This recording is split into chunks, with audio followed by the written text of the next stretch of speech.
Okay, sports fans, here we are, Galveston, 20th of December 2023. Before you is an international Amtrans 71 passenger, 12 window school bus.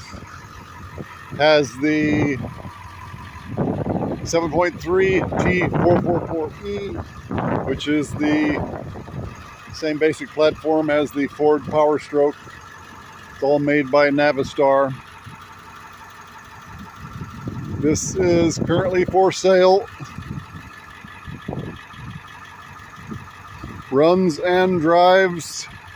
Recently did some injector work. There was one bad cylinder, and sure enough, the injector was dead. It is hitting on all 8 now, as evidenced by the exhaust gas temperatures.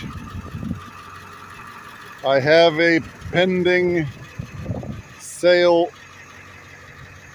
on this bus, and this video is just a final confirmation that it is all here prior to that prospective buyer making a drive from, I think, the Valley area.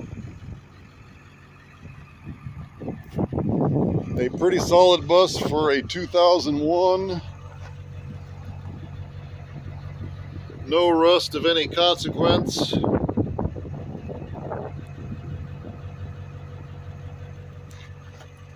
Differential is maybe a few ounces down. I had to stick my finger in like half an inch, but it could have just been the slope of the ground. It has been greased up. Tires have decent tread, but I wouldn't trust them, at least not for carrying a heavy load on hot days. Everything in order. The air leak is stopped. Sometimes that relief valve is venting. Batteries are original to it. When I bought it, I charged the hell out of them, and they hold very well.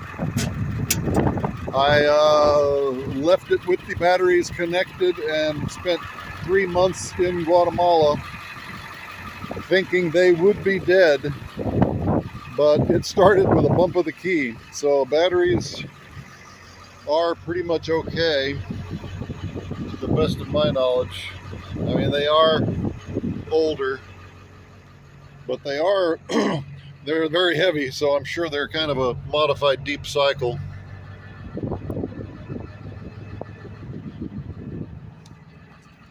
It's going to idle up now after sitting for a few minutes.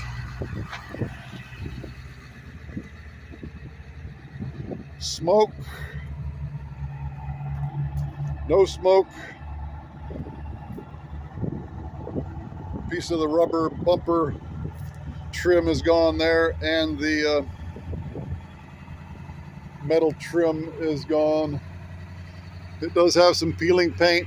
I don't see any actual rust holes anywhere.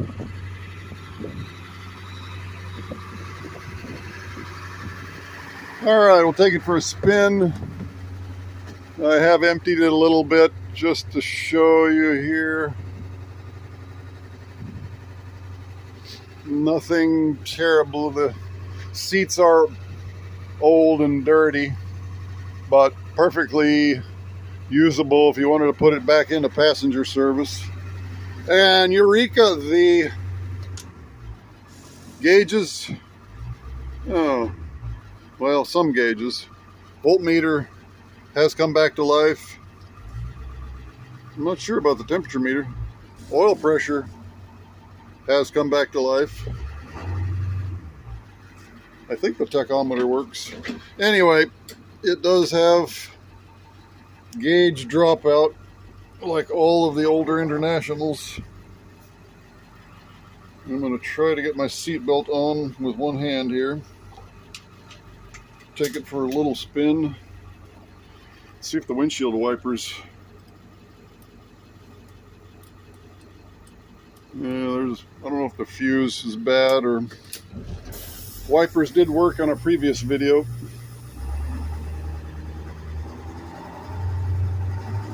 Oh, is the tachometer not working now? It's trying.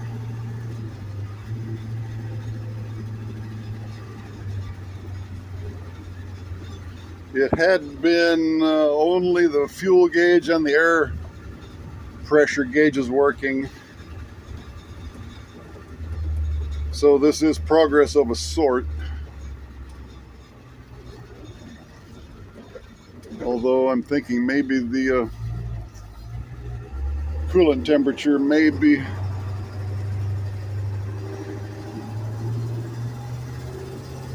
there. Second.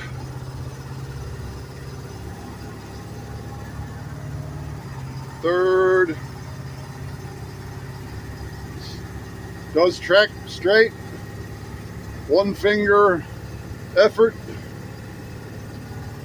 Got to give it some throttle to force that modulator to upshift into fourth. There's fourth, nice and smooth.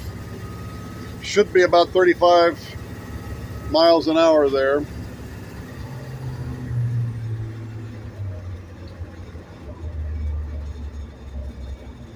It does stop okay. No pulling. Hand is off the wheel now. You'll find retired buses will often pull, at least for a first few days of use.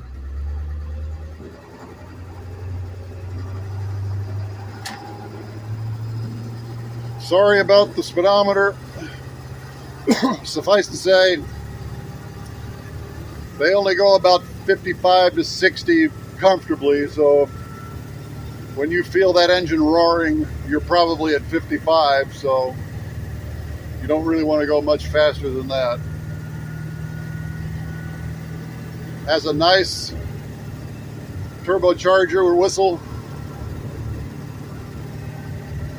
155,000 miles showing. If that's accurate, then I don't see any reason it wouldn't be, but should have another 50,000 miles of life left in it without too much trouble before you have to do anything major. Given how well the transmission shifts, I wouldn't be surprised if it has a Reman sticker.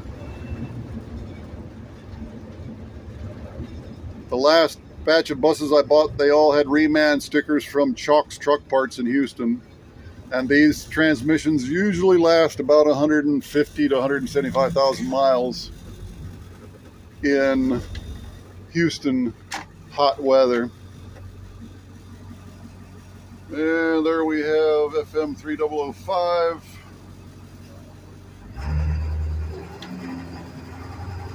Steering is very quiet, no groaning, which is kind of a departure. Normally older buses, power steering systems will always groan a little bit.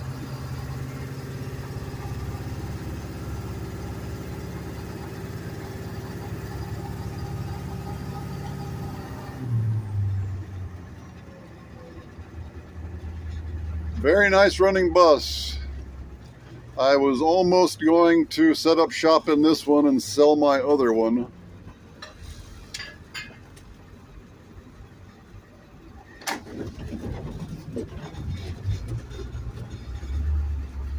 All right, signing off from